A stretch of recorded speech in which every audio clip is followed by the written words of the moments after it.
Boa tarde, pessoal. Eu não vou apresentar daqui não, deixa eu fazer de baixo. Bom, boa tarde de novo.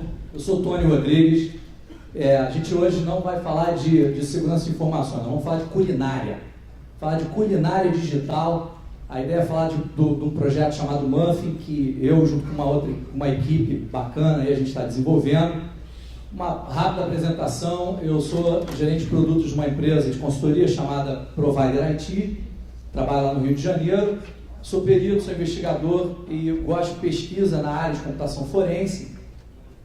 E a ideia é a gente estar conversando sobre isso hoje. Estou com a ajuda aqui do Gustavo, que é um dos membros lá do nosso grupo. Ele vai fazer uma parte também da palestra. E eu também sou um talento na culinária. Isso aí é uma das melhores coisas que eu consigo fazer no notebook. Mas ainda assim a gente hoje vai assar um muffin. A gente vai aprender o que é o muffin e como é que ele pode te ajudar no dia a dia de resposta a incidentes. Essa é a nossa agenda. E falar um pouquinho de resposta a incidentes, até porque resposta a incidentes as pessoas confundem. Eu vou ficar passando porque aí as pessoas não dormem, né? É melhor assim. Resposta a incidentes é muito confundida com computação forense. Até porque é bem parecido.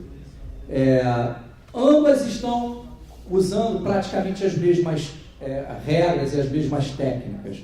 A grande diferença de uma para outra é no foco dela, no objetivo. O objetivo de resposta a incidentes é minimizar o problema, é conter o impacto no teu negócio. Esse é o objetivo principal de uma resposta a incidente.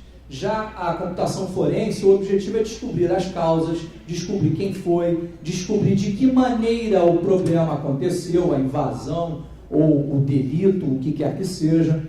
E aí a gente diz o seguinte, que a principal diferença dos dois é isso aqui, ó. O foco da resposta a incidentes é no efeito. Eu preciso minimizar o efeito. O foco principal da computação forense é na causa.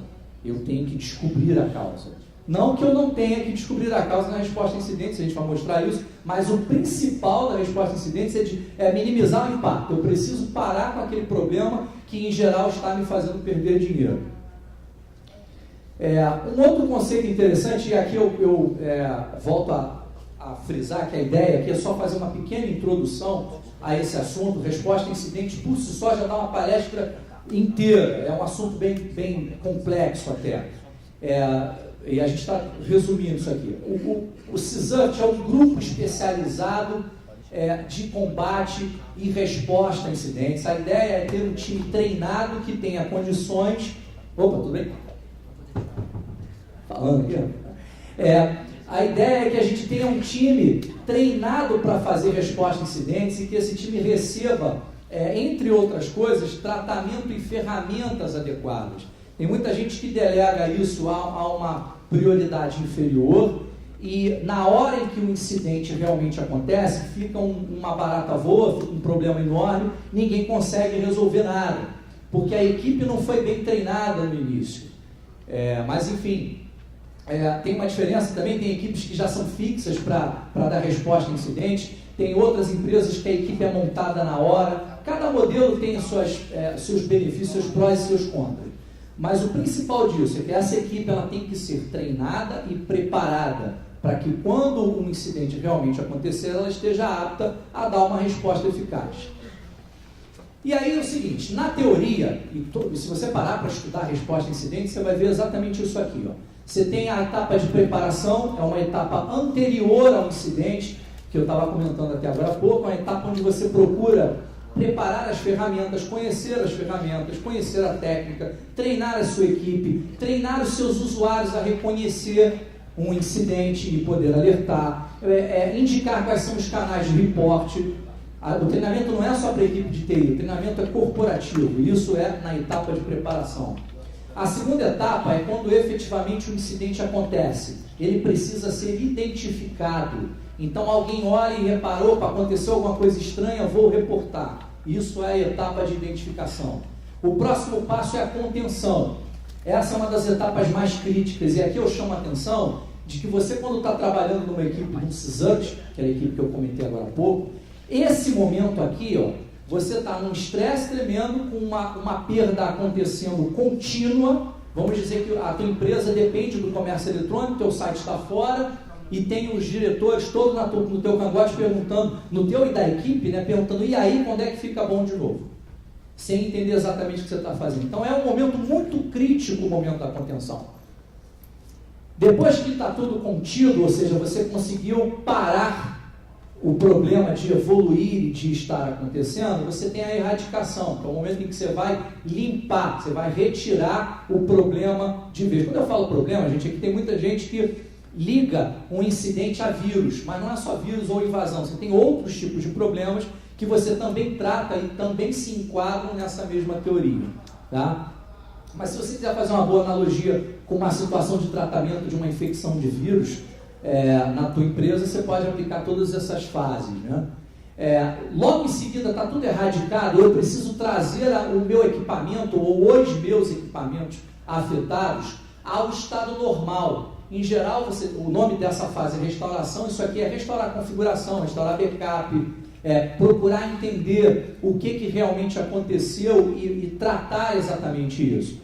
E aí vem a etapa final, também é uma etapa que a gente vai comentar aqui, muito esquecida ou colocada, ou delegada no segundo plano, que é a etapa de acompanhamento ou follow-up. Nessa etapa aqui, você tem muitas técnicas de forense sendo usadas. O principal objetivo aqui é descobrir por que aconteceu. Para que a gente precisa isso? Para não deixar acontecer de novo. Ok? Até aqui? Só que qual é o problema? Isso é teoria. O que eu tenho na prática, pessoal? Na área de preparação eu tenho o que a gente chama de despreparo. As pessoas, ao invés de se prepararem, elas ficam lá deitadinhas, descansando. Tem sempre um problema que impede as pessoas. Isso acontece muito em CISUT, que é montado na hora, né? O CISUT que é montado na hora, você pega um analista de suporte, a área de segurança, pega fulano, pega beltrano, e na hora que você tem que dar treinamento para essa turma, os gestores não liberam. E aí o que acontece? A turma passa por um despreparo muito grande. Você tenta fazer uma linha de comunicação com os seus usuários eficiente, não consegue. Conclusão, ninguém sabe perceber que a máquina está infectada para poder indicar isso para alguém. Ou seja, não há um preparo para identificar corretamente o que está acontecendo. A etapa, então, de preparação, ela com esse problema todo, ela chega no despreparo. E na etapa de identificação, se eu não tenho uma boa preparação, muito provavelmente eu não vou saber identificar corretamente. Quando isso acontece, a gente chama que nós temos um maior window of exposure. Isso é uma medida em resposta a incidente, que é o tempo que leva, desde que você foi efetivamente invadido ou infectado, ou seja, quando que o incidente ocorreu de verdade, até o primeiro detectar e reportar. Esse tempo todo é o tempo em que a tua empresa, o teu negócio perdeu dinheiro, foi impactado e ninguém sabia, ninguém fez nada. O nome disso é o Window of Exposure. Se eu não tenho uma boa etapa de identificação, isso aqui tende a ser muito grande. A gente vai ver isso na prática com alguns estudos. Ou seja, está todo mundo errando algo, ninguém identifica nada. E aí, aquilo que deveria ser uma contenção, vira correria. É o famoso futebol de criança. Para onde a bola vai, corre todo mundo para lá. Ninguém tem funções definidas, ninguém sabe o que fazer, as ferramentas não foram preparadas para atuar. Então, lá na hora, você executa, ela não funciona no sistema operacional da tua empresa, ela era para outro, você deveria saber, não sabe. Todas essas coisas vão acontecer, e aí um incidente que deveria levar algumas horas para ser contido, levam dias.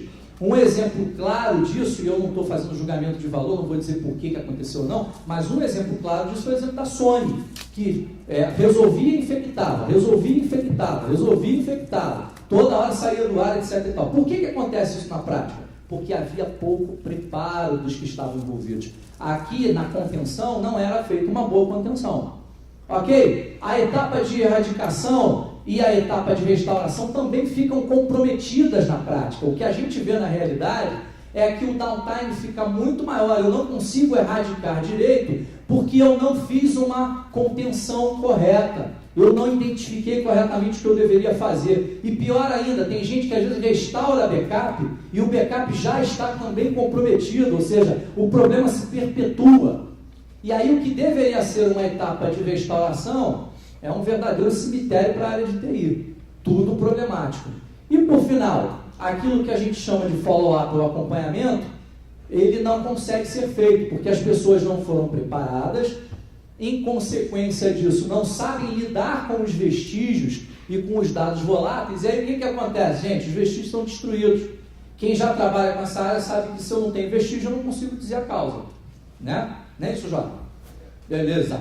Então, ó, passando, isso aqui é um report da Verizon, que indica aqui, ó, dá uma olhada nesse item aqui, ó, 61% desses problemas reportados foram descobertos por terceiros. Ou seja, não teve ninguém interno que falou assim, a área de TI tem alguma coisa estranha. Não teve nenhum analista que estivesse olhando o log ou fazendo um monitoramento ou o que quer que seja e tenha detectado que o problema estava realmente acontecendo. Isso tudo, 61%. Esse outro gráfico aqui, provavelmente quem está para lá não deve estar conseguindo entender, mas ele mostra o tempo que leva. Lembra aquele window of exposure que eu comentei? Um deles é esse aqui, ó. Olha como é que as bolinhas são grandes aqui em cima. Isso tudo é o tempo que ele leva para ser descoberto, né? Alguns deles, esse aqui, por exemplo, leva meses, né? Ou seja, se eu tenho problema na identificação, isso está ligado à falta de foco na preparação. Se eu tenho problemas na contenção, eu estou ligado à falta de foco na preparação. Ou seja, pessoal, a preparação é extremamente negligenciada pelas corporações, mas ela é a chave para um bom trabalho de resposta a incidente. E é nisso que é o nosso foco. O nosso foco é exatamente esse, preparação especificamente parte de ferramenta. Como é que eu consigo fazer ou ter um grupo de ferramentas que seja eficiente para o meu parque computacional, para a minha área de TI, para o meu CPD, etc. Então vamos falar um pouco das ferramentas. E quem já me conhece sabe que eu só comento sobre software livre. Então vamos falar só na linha de software livre, ok? Nós temos alguns tipos. Nós temos os utilitários, os coletores e as toolkits. Vamos falar um pouquinho delas. Utilitários. Esses são os responsáveis por fazer as coletas de dados voláteis. Na resposta a incidente, a primeira tarefa que você tem depois de identificar o que aconteceu é coletar o máximo de informação possível para que você entenda o que está acontecendo e a partir de você entender, você vai traçar uma estratégia. Ok? Esse é o passo. Como é que eu coleto a informação? Desligando a máquina? Não. Rebutando ela imediatamente? Não. Como é que eu coleto? Rodando uma série de utilitários que vão me indicar, olha, o que tem de processo rodando na tua máquina agora é isso aqui, o que tem de conexão de rede é isso aqui, as tuas configurações de registro são essas aqui, e por aí vai. Você precisa se municiar de uma série de informações que te indiquem o que está acontecendo, ok? Para cada uma delas você tem um utilitário. Os mais comuns, os comandos do Shell. Eu tenho a Nearsoft, uma empresa que faz um monte de freeware. Então esses caras todos são usados. A Sysinternals, que agora é da Microsoft. A MITech. Tem uma série de softwares aqui. Isso aqui é só um pequeno exemplo. Que você pode usar para coletar informações. Ok, mas se eu tenho esses softwares, eu estou pronto para lidar com os meus incidentes? Ainda não. Um dos motivos é que a ordem que eu executo os meus utilitários é importante. Se eu inverto essa ordem, eu posso coletar ou perder dados que eu deveria ter coletado. Por exemplo, a gente estava conversando aqui fora com alguém, não sei se foi com o Dimas, que o primeiro software que você tem que rodar numa resposta a incidente é um dump de memória. Você tem que baixar a memória toda da máquina para uma mídia, para algum lugar. Porque a partir daí, qualquer coisa que você fizer depois não vai afetar aquilo que você já baixou no teu dump. Outra coisa que é complicada de você fazer no dia a dia é lembrar todas as options. Eu quero rodar aqui o supports com a saída em comma delimited. Qual é a option que faz isso? Sei lá, não me lembro. E é pior, porque você vai estar num momento de estresse precisando rodar isso. Por que eu estou comentando essas coisas todas? Simplesmente ter os utilitários não é interessante. Eu tenho que ter alguma coisa que me ajude nisso. Quem ajuda é esse cara aqui, são os coletores. Eles automatizam a execução e eles indicam a ordem, eles vão indicar se você vai executar ou não. Eles vão colocar todos aqueles utilitários para cada um deles coletar informações específicas numa ordem que seja interessante para você. Tem alguns aqui e a gente vai falar deles mais para frente um pouquinho. Agora, além dos coletores, eu tenho os toolkits. Toolkits é uma reunião, é um conjunto daqueles utilitários que eu falei no início. O nosso foco hoje é falar dessas toolkits. Vocês vão ver que a gente tem aí as mais conhecidas hoje, né? Você tem o Intailor, que é um módulo de um CD, de um live CD chamado Kane, que é voltado para a computação forense. Você tem o Depth Extra, que é o mesmo módulo similar, mas no CD Depth, que é um CD também destinado à computação forense. Você tem o Helix, que embora antigo, ainda é usado, e você tem o COF da Microsoft, que é apesar da gente só falar de software livre, ele não é especificamente livre porque ele só está liberado para as polícias, para os agentes da lei, né? E eu vou começar falando exatamente do COF. Ele foi criado pela Microsoft, não está liberado para uso corporativo, ele automatiza a execução das ferramentas que você previamente preparou. Como é que o COF funciona? Você está numa etapa de preparação, você monta um perfil de uso. Eu quero montar perfil de coleta para invasão por vírus. Então você diz, primeiro eu quero que rode esse produto, depois esse utilitário, depois esse comando. Você vai dizer a ordem e vai mandar salvar aquilo num pendrive. Ele vai jogar todo mundo num pendrive e vai ficar preparadinho. Aconteceu um problema daquela natureza, você usa aquele pendrive, coleta as informações e dá seguimento à tua resposta ao incidente. É excelente esse software, mas ele é perfeito? Não. Que problemas eu detectei na forma como o COF trabalha? Ele não está disponível para corporações. Chega a ser tanto um problema, mas para a gente que está trabalhando fora de uma polícia, por exemplo, isso é um ponto negativo. Dados do pendrive podem ser atacados, ou seja, eu colho um monte de informações, mas se o vírus ele quiser, se o malware quiser, ele ataca o dado que eu acabei de colher. Ele pode fazer desde coisas sutis, como trocar números, como ele pode se remover de uma lista de processos, por exemplo. Ele pode fazer isso atacando diretamente o resultado que está lá no meu pendrive. Ele também, as ferramentas que estão no seu pendrive, elas podem ser comprometidas ou bloqueadas por um antivírus, por exemplo. Várias ferramentas que ele usa alteram o estado dos dados voláteis. Isso não é culpa do toolkit. Você vai ver que isso está presente em praticamente todos. Isso, o problema é a própria ferramenta que altera os dados voláteis de alguma forma. Que dados voláteis seriam esses? A data de modificação do arquivo, data de último acesso. Às vezes ela escreve no disco e o interessante é que ela não criasse temporários, por exemplo. Você tem uma série de modificações diferentes que podem acontecer. E o último é que é interessante. O COF foi alvo de um cara chamado Decaf. Quem é o Decaf? Isso aqui eu vou mostrar, são algumas telas do COF. Né? Você vê que ele escolhe visualmente quem você quer. Aqui você indica a ordem de execução. E aqui você gera o pendrive com os itens que você escolheu. Agora só tem um problema. Quando o COF foi lançado, ele foi lançado somente para as polícias e criou-se uma aura em torno dele de que ele é um super software. Na verdade ele é um coletor, ele não tem nada de super software. É bom, mas ele não é um super software. E essa aura fez com que a comunidade criasse contra ele uma coisa do tipo, esse software é feito para bobão usar, para qualquer um usar. Vou mostrar que ele não é tão bom assim. E aí criaram o Decaf. Ele é baseado em assinatura. Quando você coloca um pendrive que foi gerado pelo COF, ele ataca aquele pendrive e você escolhe numa interface o que você quer como reação. Eu quero que apague o pendrive, eu quero que a máquina reboot, eu quero que apague todos os arquivos de uma extensão tal. Enfim, é um software especificamente produzido para detectar o uso do COF e reagir contra ele.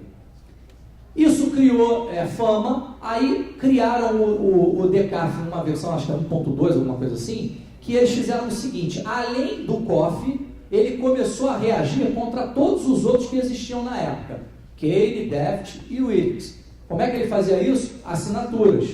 E pior, ele tem um módulo de assinaturas, vocês não devem estar conseguindo ver daí, mas esse módulo aqui, ó, permite que você crie assinaturas novas. Isso é ruim, porque se eu, por exemplo, criar uma toolkit nova agora, alguém pode passar esse módulo nessa toolkit e a minha toolkit nova vai ser detectada pelo DCAF.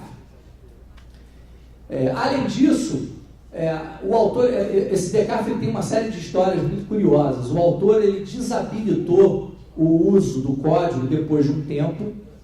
Ele colocava uma estratégia de phone home para poder liberar o uso do software. Ele desabilitou o uso e aí a galera foi lá, tirou por engenharia reversa esse negócio e agora ele está liberado para uso indiscriminado.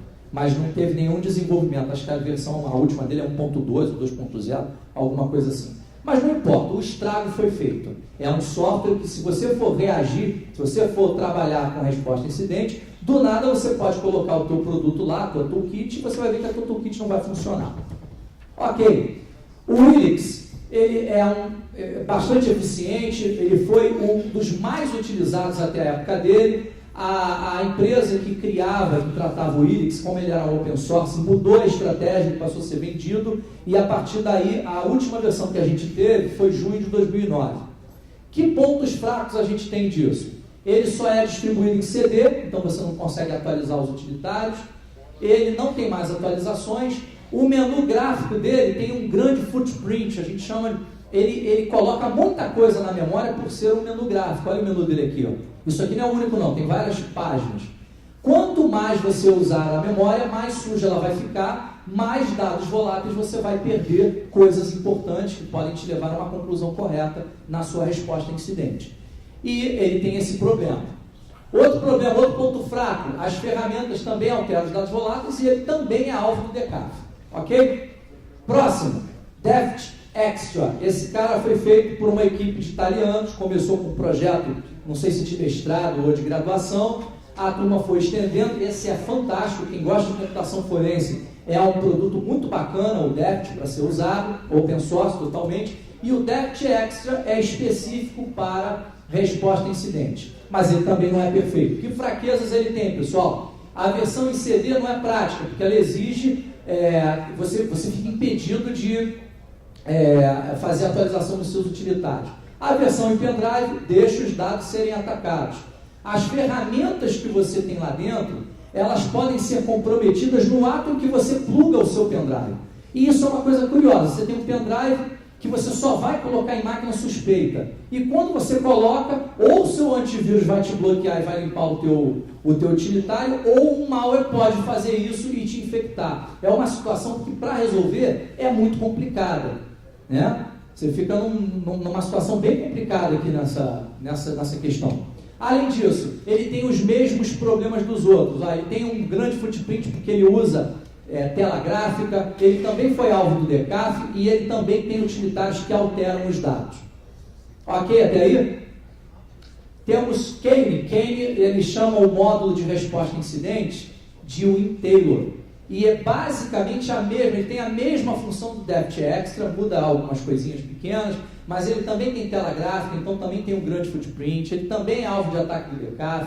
Os utilitários também ficam vulneráveis a ataque, fica vulnerável a bloqueio, tem todo esse problema. O que a gente consegue perceber nisso tudo? Que cada toolkit dessas open source, as toolkits elas são boas, mas elas têm fraquezas. A minha toolkit dos sonhos seria uma toolkit que não tivesse essas fraquezas aqui. São todas essas que eu acabei de listar. Ou seja, ela não poderia requerer um leitor de CD, porque eu posso chegar numa máquina que não tem CD, que, aliás, é o mais comum hoje em corporação, né? Um CD-ROM. A ferramenta e o utilitário que não podem ser atualizados com facilidade, por isso é ruim.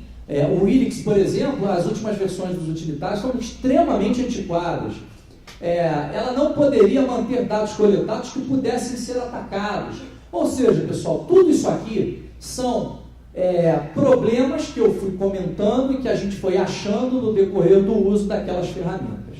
E aí eu te digo, a minha toolkit de resposta a incidentes dos sonhos não deveria ter esses problemas. Então a gente pensou em Muffin ao invés de sonho.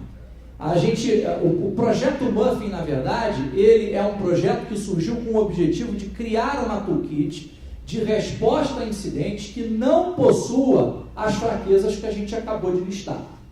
Ou seja, eu quero fazer algo parecido com o que já existe, mas não fraco como os que agora estão em voga. Eu não quero ter os problemas que aqueles que a gente listou têm. E como é que eu monto isso? Tem gente até que pergunta como é que surgiu o nome Muffin. Esse nome que está aqui é o significado, mas na verdade isso aqui não significa nada. A ideia é que se a Microsoft chamou o produto dela de café, eu chamei o meu de bolinho, né? Não problema nenhum com isso. E para quem acha que o Muffin não está famoso, temos aqui essa tela, onde eu registrei a minha ida na Maria Braga, onde ela pôde ver lá e falou que o meu Muffin é muito grande. Logo em seguida, nós também temos um outro membro do grupo famoso.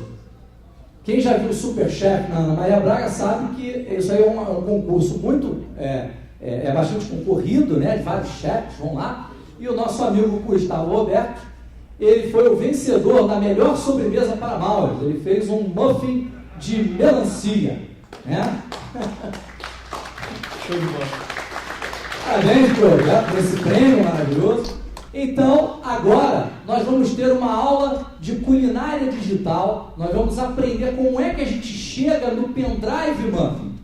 Vocês vão aprender aqui, é um projeto, são metodologias que a gente vem aplicando. Tem coisa extremamente avançada, tem coisa simples, mas o objetivo no final é a gente ter um produto que não tenha aquelas fraquezas, né? Então, o chefe Tony Rodrigues, na verdade, eu vou passar a bola pro Gustavo e ele vai continuar, beleza? Boa tarde, pessoal. Bom, basicamente os ingredientes para a gente fazer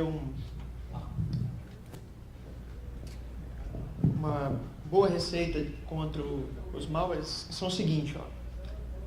Um pendrive com uma boa capacidade de armazenamento, né?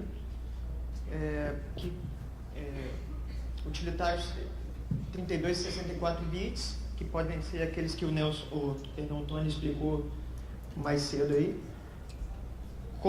Dentro do pendrive, comandos e utilitários CLI, né, dos sistemas operacionais. E para o forno, que seria uma das partes finais aí, o CD Burner, que serve nada mais para criar ISO com o Muffin, né? E, ademais, essas CryptCat, Raiden e essa outra ferramenta que eu vou falar mais adiante. Escolhendo o sabor e separando os ingredientes, ou seja, escolhendo os utilitários, né? Então, como no slide anterior, a gente viu aí Nisoft, sys internals da Microsoft e tal, comandos e utilitários.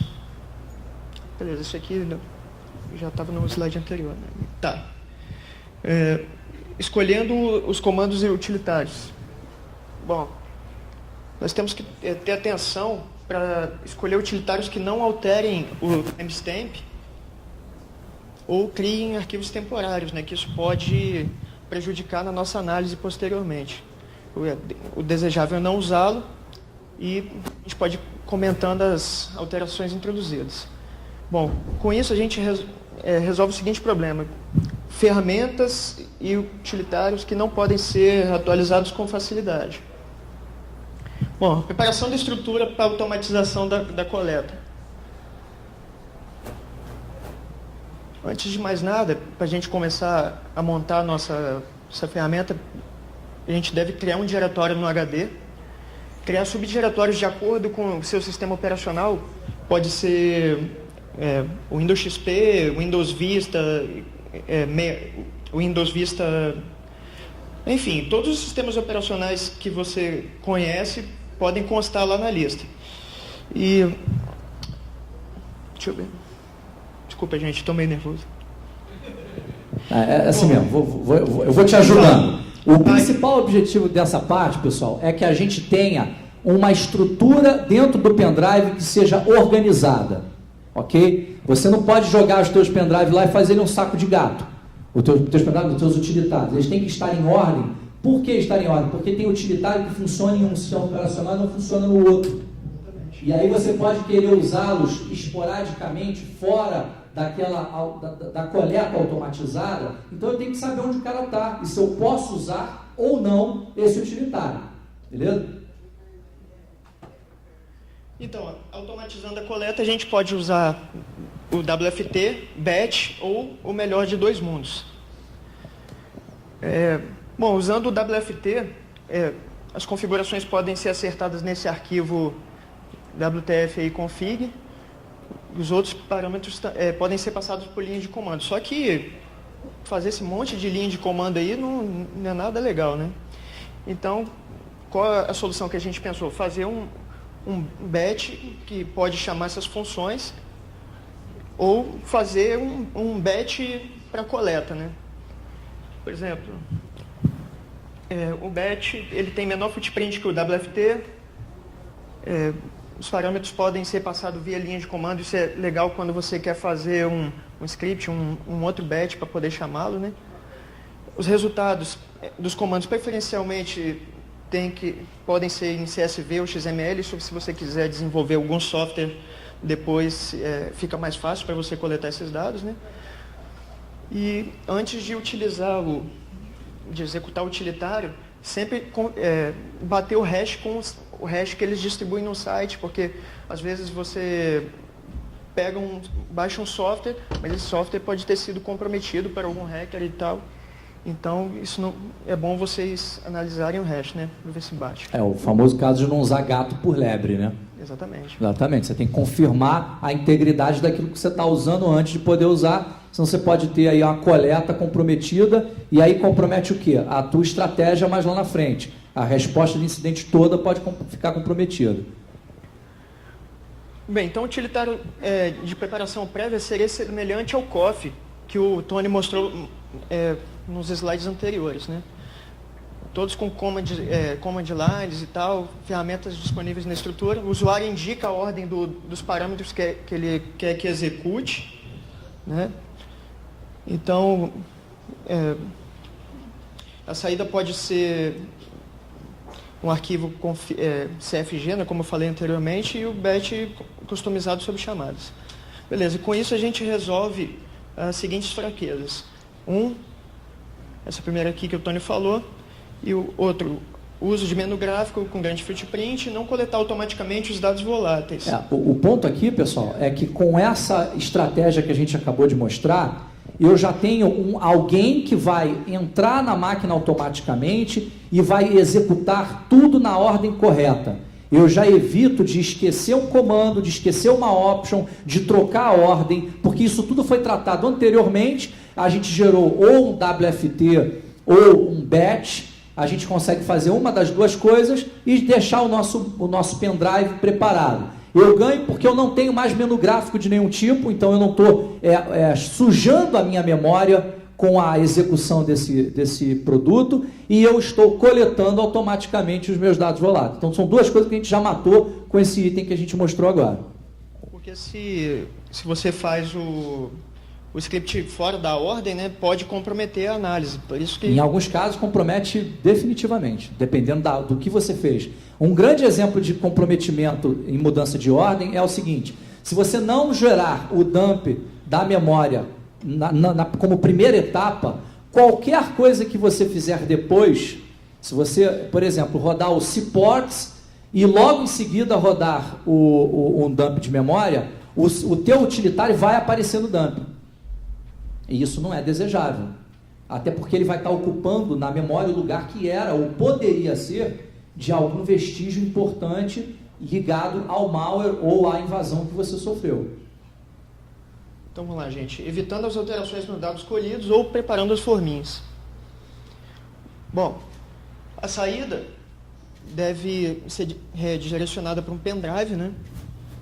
Mais na frente a gente vai explicar isso melhor. Ou no endereço de rede via CryptCat, que a gente pode explicar melhor mais adiante. Usar um utilitário de cálculo de hash, para quando chegar do outro lado, na outra ponta, por exemplo, vamos supor que você mande via CryptCat. Para testar se o hash bate, você faz O MD5 lá, por exemplo, se for MD5, né, testa, se for ok, beleza, pode continuar. Caso contrário, pode descartar o negócio. Bem, o hash vai permitir verificar a integridade. O CryptCat, como eu disse, permite a conexão segura, né? Ele faz mesma coisa que o Netcat faz, porém encriptado. E, logicamente, o servidor do outro lado que vai receber o arquivo deve estar em modo listening, né? Bom, o hash ele pode falar, Tony. Esse ponto aqui, ele é importante pelo seguinte: aquilo que a gente explicou agora há pouco vai me permitir perceber se o meu arquivo sofreu ataque. Ou seja, se eu registro o hash dele e depois eu confirmo, eu consigo dizer o seguinte: o dado coletado está perfeito, não houve alteração, não houve tampering, como a gente chama, no dado que eu coletei. O problema é que com essa estratégia eu descubro, mas não evito. E aí a gente estava pensando, isso aqui já é um slide novo, em como é que a gente poderia evitar que os dados fossem atacados. A nossa estratégia passou pela mesma estratégia de um rootkit chamado TDL3. O que esse cara faz? Muito engenhoso. Ele cria um esquema que foi chamado de File System over File System. Ele cria um sistema de arquivos próprio dele em cima do arquivo, do sistema de arquivos da máquina onde ele infectou. E ele usa esse cara criptografado. Não é a mesma coisa do que você criar um driver virtual, como se fosse um pedaço da máquina separado para isso, não. Ele espalha na tua máquina, em determinados lugares, o conteúdo que ele quer e o conteúdo fica criptografado lá. Isso é muito complicado de um malware. Agora, se a gente usar essa estratégia, né, isso é muito complicado do malware conseguir localizar aquele ponto, aquela informação, porque ela não vai ter padrão, ela vai estar criptografada. Então a gente consegue proteger aquilo que nós colhemos se a gente usar isso. A gente tem uma limitação, porque esse rootkit ele vai entrar no kernel para fazer essas coisas. A gente não vai poder fazer isso porque a gente não vai poder rebootar a máquina. Então a gente tem que fazer algumas coisas que a gente consiga chegar o mais próximo desse resultado, sem, no entanto, ter que usar um driver de nível de kernel. Pode ir? Pode, né? Bem, gente, e com isso nós resolvemos as fraquezas, que ferramentas não podem ser atualizadas com facilidade, manter dados coletados que podem ser modificados, uso de menu gráfico, como eu já tinha falado no slide anterior, e coletar os dados voláteis, obfuscando o trabalho. O título, juntando os ingredientes em um grande pote, é bem interessante, vocês vão ver por quê. Bem, normalmente as ferramentas de antivírus, eles atrapalham as operações desse tipo de software, né, de resposta a incidentes. Normalmente de cara eles bloqueiam o seu utilitário assim que está rodando, pega e coloca o utilitário em quarentena, mas eles falam, pô, e agora, como é que eu vou resolver isso, né? Ferramentas de antiforense e investigação podem detectar como o DCAF faz. Ele acha que o que você está rodando é uma ferramenta de forense e ele vem e roda uma técnica antiforense para tentar sacanear o seu trabalho. Que é o caso do DCAF, é o que Exatamente. O DCAF faz. E detecção baseada em assinaturas, ele pode fazer detecção por hash de arquivo ou por trecho de hash,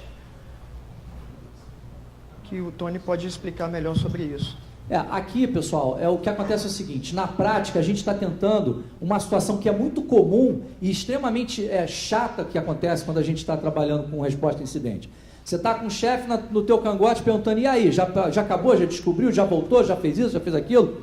Você está precisando entender o que está acontecendo, coletar uma série de informações, e aí quando você vai rodar um programinha que está te ajudando, um antivírus, que não bloqueou o malware, bloqueia você. É extremamente frustrante isso, né?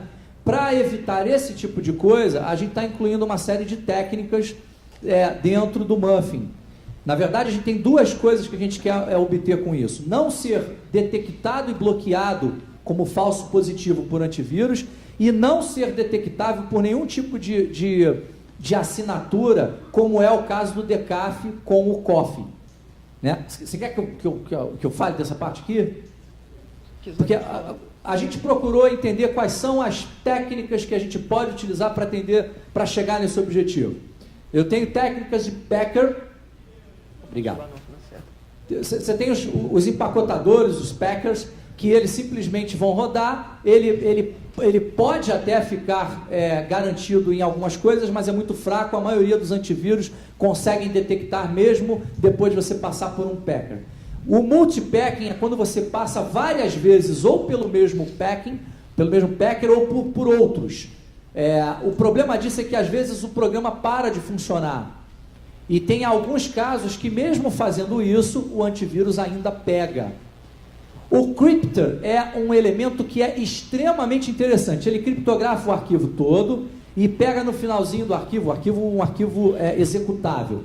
No finalzinho desse arquivo, ele coloca uma coisa que a gente chama de código stub. Esse código ele é usado, ele roda primeiro, descriptografa todo o resto e passa finalmente a sair executando.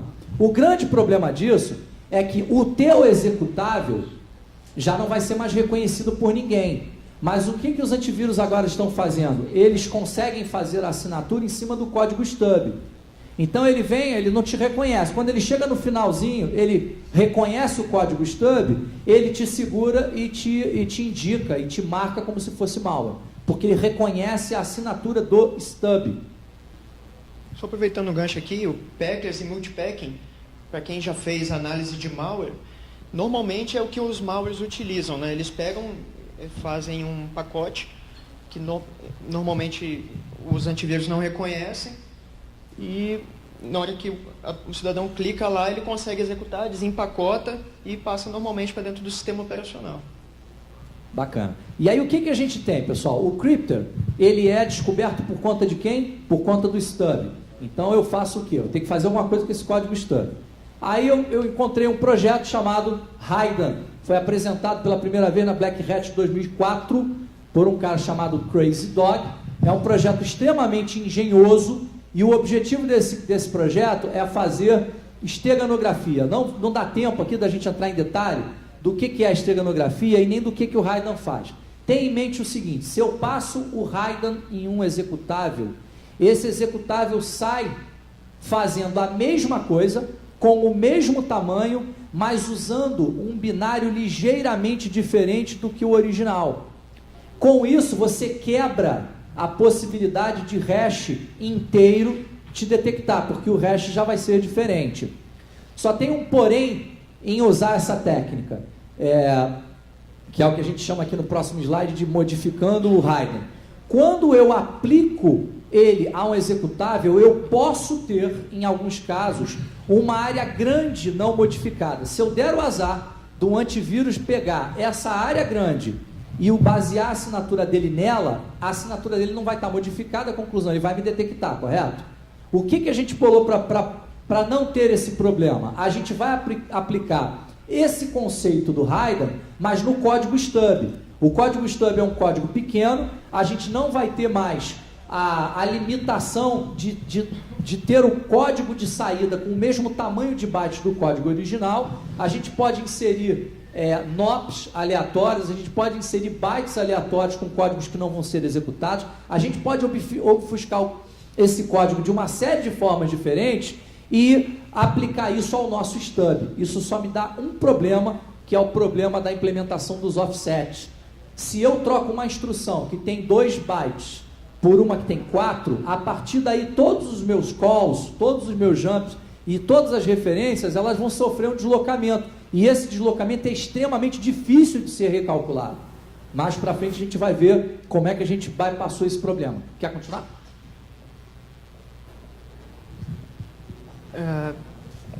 Bom, nessa parte você pode continuar. Essa parte é exatamente o que eu já comentei agora.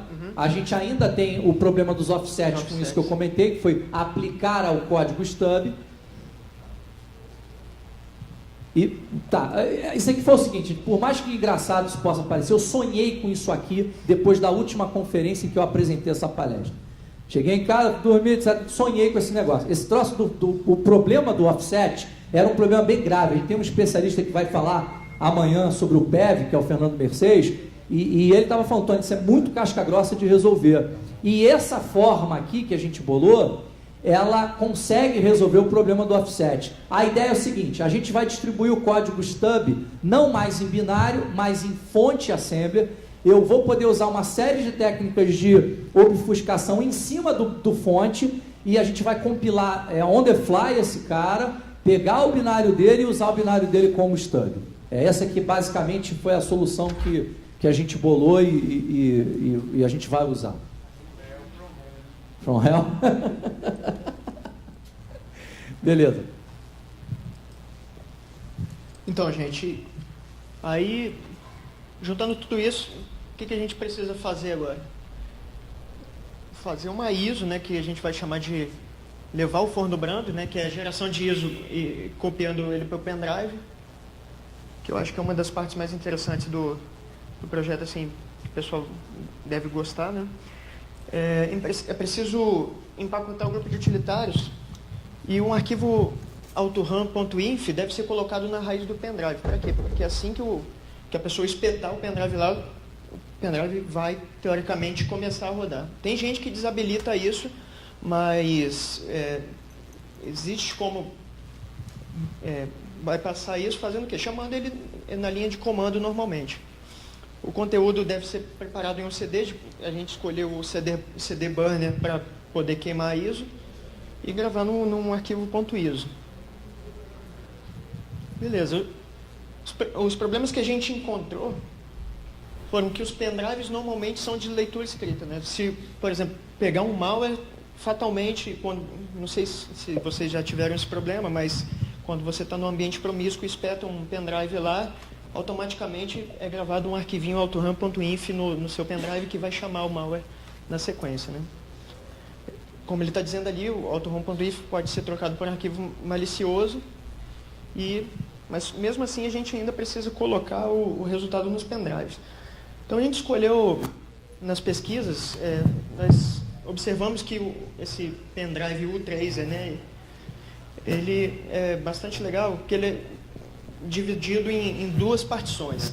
Uma é a read-only, que funciona como um CD, como se fosse um CD, ele monta lá com CDFS, né? E uma outra de leitura escrita normal, que vai servir para a gente gravar os dados normalmente, como faria com qualquer outro arquivo do pendrive. Normalmente o pessoal usa isso bastante em aplicações Portable. Só pegando o gancho aqui, quem conhece o Portable Apps, lá tem várias aplicações que você pode rodar direto do pendrive e é bacana. Se você quer carregar seu bookmark no Firefox, por exemplo, pode carregar ele no pendrive, enfim, outras aplicações. E uma dificuldade que a gente encontrou no começo foi que a partição CDFS só pode ser escrita por programas específicos. Quer dizer, eu não posso chegar lá e gravar o arquivo no CDFS normalmente. Então, a gente, pesquisando, descobriu esse projeto, que é hospedado na hag5.org, que executa um arquivo autorun que vasculha pela máquina PDF doc, um ISO craqueado, desculpa, eu vou ter que ler esse slide que eu não lembro, craqueado sobrescreve a partição normal do pendrive através de um software específico. Deixa eu só te dar uma ajudinha. Ali é o seguinte, a gente precisava garantir a integridade das ferramentas que vão no pendrive. Se eu estivesse usando CD, não tinha problema, que é o caso do Irix. Mas aí eu tenho outros problemas com isso. Eu precisava garantir a integridade deles. Aí a gente descobriu esse pendrive U-Free. Ele tem duas partições. Uma que é a read-only, funciona igualzinho um CD, o sistema operacional carrega e enxerga como se fosse um CD. Beleza. Próxima etapa. Como é que eu escrevo? Como é que eu preparo esse cara? Aí a gente topou com esse projeto que se chama Hacksaw. Tem um outro que é muito parecido que se chama Switchblade, onde os caras conseguiram criar uma maneira de enganar a forma como ele trabalha, o pendrive trabalha, e conseguiram escrever dentro dele. E é como a gente vai mostrar. Na verdade, são três maneiras específicas que a gente conseguiu descobrir. A primeira é o LP Installer, que é um programa da SanDisk, embora o padrão U-Free isso seja padronizado, né? Um pendrive que diz que é U-Free, ele deveria ter todas as funções padronizadas, nem todo mundo tem, e aí os programas acabaram sendo específicos.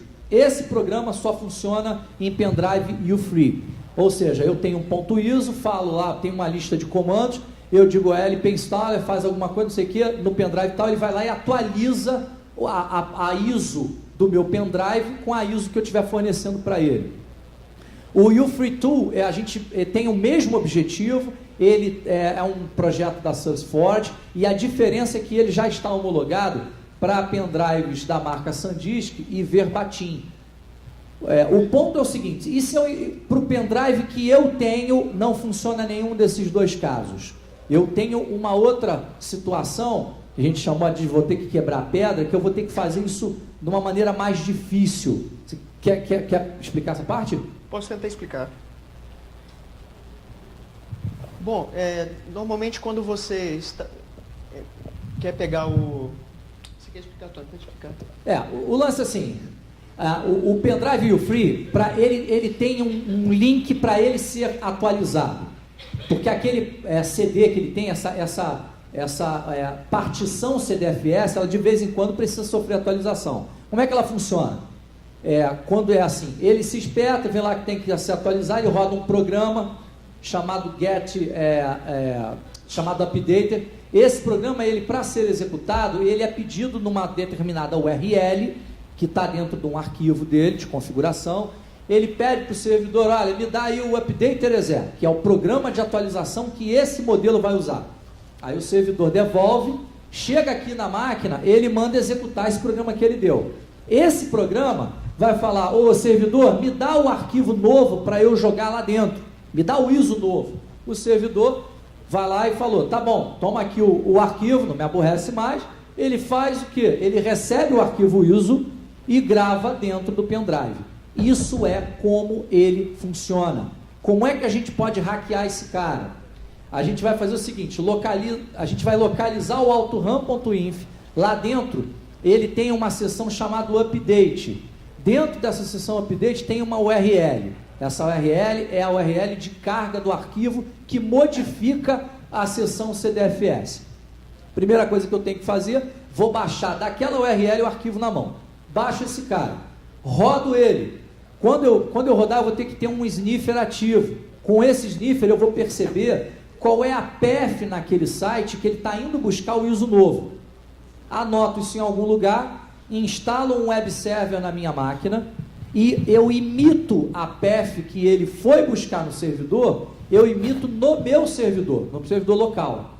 E aí o que eu faço? Eu vou lá no hosts da minha máquina e aponto aquele endereço que ele está indo buscar para o endereço local. E roda esse cara de novo. O que vai acontecer é o seguinte, ele vai achar que está indo lá fora pegar o ISO.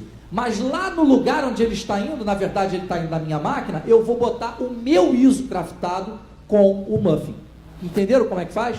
É um pouco complicado, mas é extremamente engenhoso para você poder superar a dificuldade de não ter uma ferramenta específica que consiga funcionar em todos os pendrives U-Free.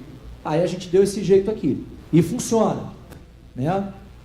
Isso aqui foi tudo que eu acabei explicando.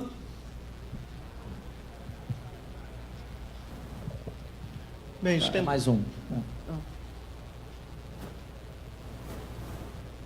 Beleza, com isso a gente resolveu quase todos os problemas. E vamos passar aqui para o próximo slide. Sirva depois de esperar, quer dizer, usando o Muffin, né?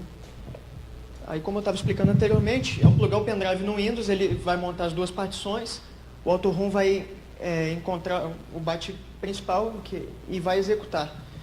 E quando ele executar essa byte, ele vai gravar os dados que ele encontrou nessa partição read-write aí do pendrive. E ainda os resultados podem ser enviados via rede, utilizando o CryptCat, que a gente viu anteriormente aí. E sirva também aos seus vizinhos, né? Uma forma de usar o Muffin remotamente, você coloca ele o pendrive na estação que você quer. Você pode usar os sys internos para esse PS-exec para mapear, usando NetUse. Aí ele vai enviar as informações que ele encontra via rede através do CryptCat. Isso aí é interessante, desculpa. Isso é interessante, pessoal, porque tem gente que fala assim, pô, um dos grandes problemas dos software livres é que eles me obrigam a ir de máquina em máquina. Não tem nenhum que tenha uma versão enterprise efetiva que me permita, por exemplo, da minha máquina, da minha central, coletar os dados voláteis que estão no setor do financeiro, que está não sei o que, na onde, lá na rede, longe pra caramba. Eles me obrigam, eles criticam dizendo isso, me obrigam que eu me levante e vá de máquina em máquina. Na verdade não é assim, a gente tem mecanismo para fazer diferente e a gente está mostrando isso aqui. Quando eu espeto o pendrive do Muffin, ele vai criar uma unidade CDFS. Primeira coisa que eu tenho que fazer é compartilhar essa unidade. Beleza, compartilhei, eu uso o PS-exec da sysinternals, pego a máquina onde efetivamente eu quero que o Muffin rode, ou seja, remotamente, e pelo PS-exec eu vou lá e mando executar o meu BAT que eu gerei. Ou seja, eu estou remotamente mandando rodar o Muffin na máquina que eu quero pesquisar. Com essa estratégia que a gente consegue fazer aí.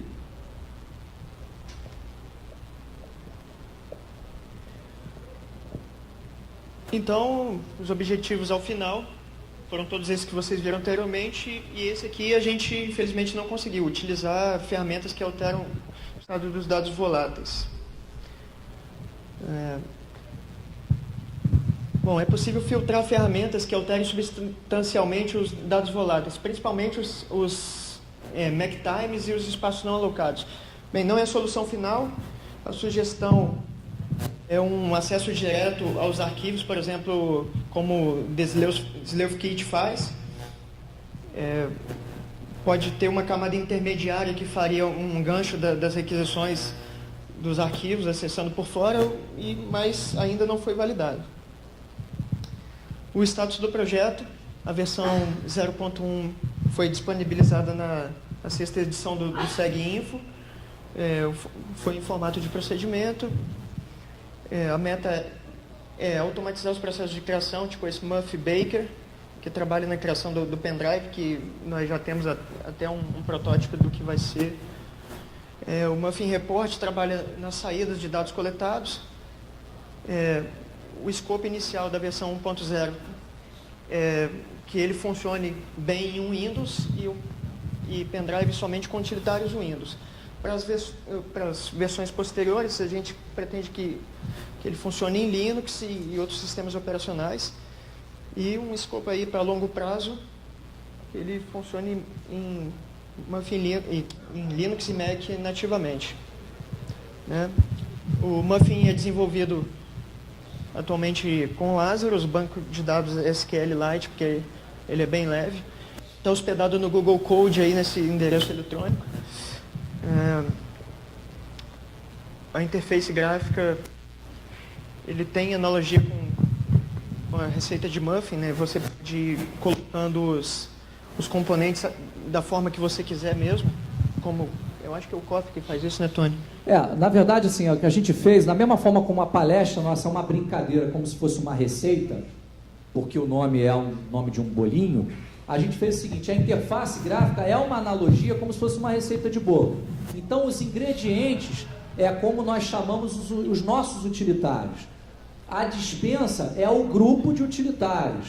A receita é quando você coloca os utilitários numa determinada ordem, passa os parâmetros, ou seja, você efetivamente está dando uma cara de como o Muffin pendrive vai executar numa determinada máquina. O forno, que é um menu que a gente tem, é o menu responsável por passar a receita para o pendrive. E por aí vai, ou seja, a gente fez uma brincadeira usando uma analogia ligada à receita e à cozinha, né, com o uso da própria interface gráfica. E no próximo slide nós vemos aí o Muffin Baker, né? Essa seria a tela de receita. Aqui está a dispensa, ou seja, todos os utilitários que eu tenho cadastrados. Eu quero usar esse utilitário aqui, por exemplo, eu vou clicar na setinha, ele passa para cá, eu informo qual é o parâmetro que eu vou usar, tem outras coisas que eu posso informar. Se eu quero trocar a ordem de execução dele, eu troco aqui. Aqui eu vou informar outras coisas que podem ser importantes na hora da execução. Salvo essa receita, aqui tem um menu chamado forno, onde eu digo, eu quero gravar isso tudo no pendrive tal. Ele vai gravar, vai passar para o pendrive, está pronto o seu pendrive Muffin. Então, o roadmap está assim, versão 0.1 é documento com procedimentos. Já está no ar, isso aqui. Isso. O Muffin 0.2, que é o dispensa, sem guia, sem atualização automática.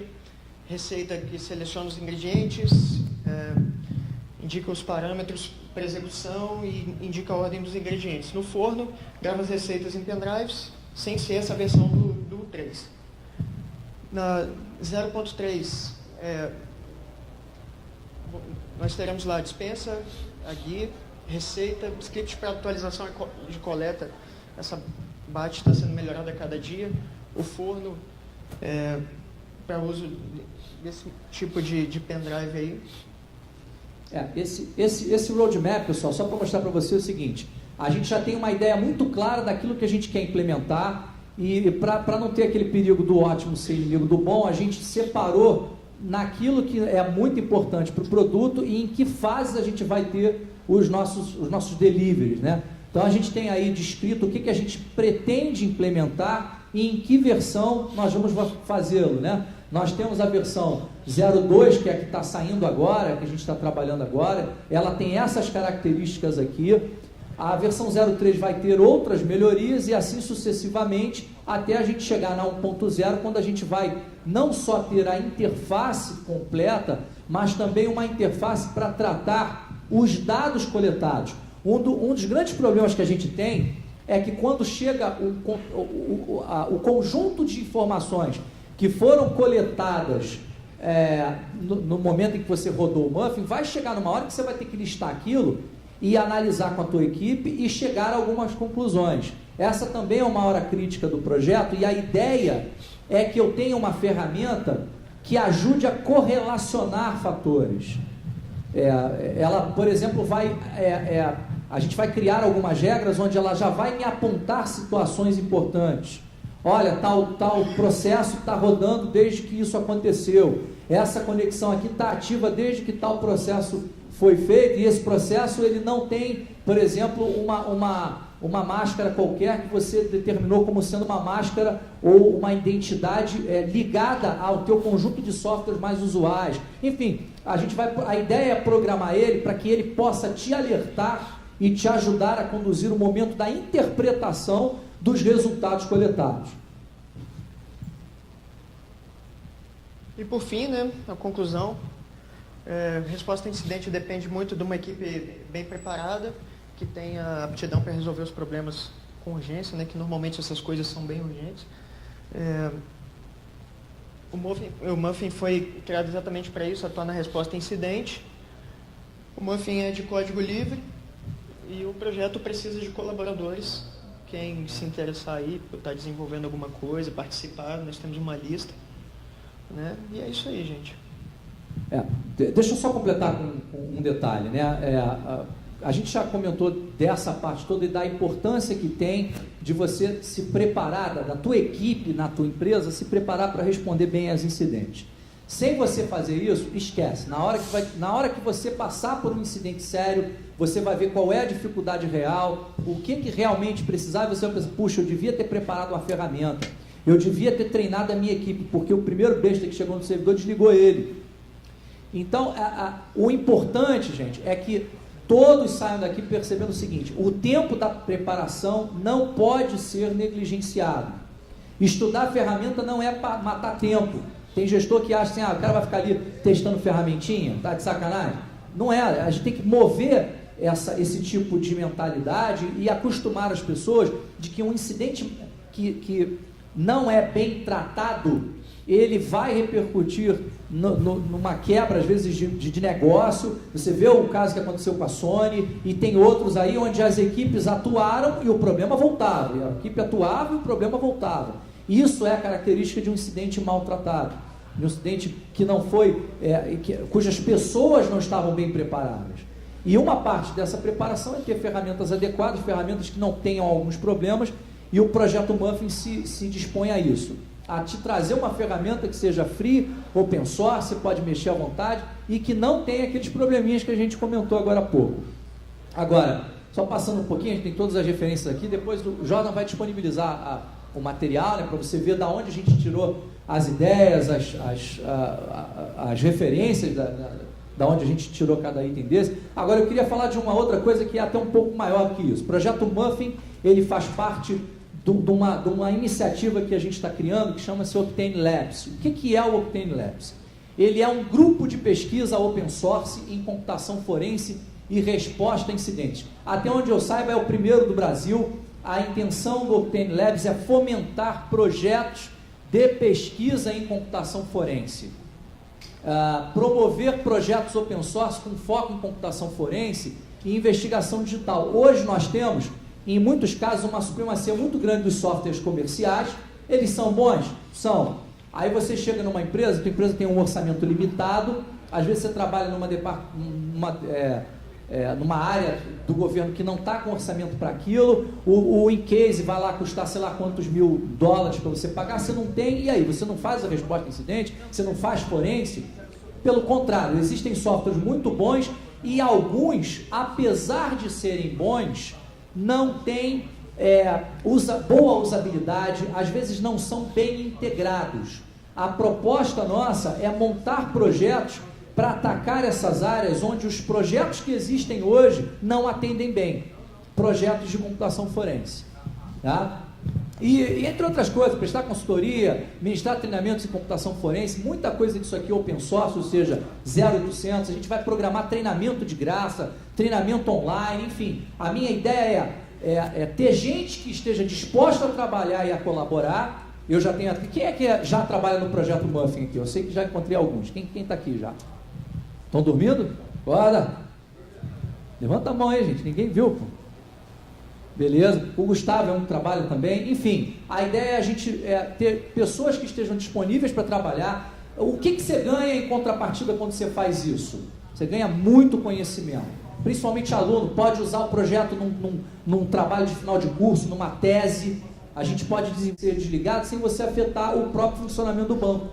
Então eu vou lá, uso ele para me fornecer artefatos e vestígios para investigação. Eu já tenho ele pronto e funcionando para o SQL Server, não está perfeito, tem coisa para melhorar. A ideia é usar os redo logs para o Oracle e fazer a mesma coisa que a gente está fazendo no Transaction Log do SQL Server. Enfim, dar andamento nesse projeto que já começou. Temos outros projetos esperando aqui, ó. O projeto Jardineiro é um projeto que eu estou tentando iniciar, que a ideia é achar vulnerabilidades e vestígios ligados a binary planting. O Slacker Plus é um outro software que a ideia é verificar em espaços não alocados de uma mídia e ver se ela está sendo usada para antiforense. Se tem gente escondendo coisa, por exemplo, nas estruturas de armazenamento do NTFS e por aí vai. É um projeto bem bacana. O FS Juicer também tem algumas outras coisas envolvendo isso. Enfim, tem uma série de projetos na gaveta prontos para sair, projetos interessantes para você usar na tua tese e que a gente quer fazer esse negócio acontecer. Para isso surgiu o Octane Labs e eu conto com a ajuda de vocês para... me manda um e-mail, fala, Tony, eu quero colaborar, gostei do projeto tal, gostei da proposta do projeto, queria ajudar. Fala comigo, fala com alguns que já estão participando dos projetos aí para a gente fazer isso acontecer. Beleza, é isso, obrigado pela atenção de vocês, obrigado pela paciência. Valeu.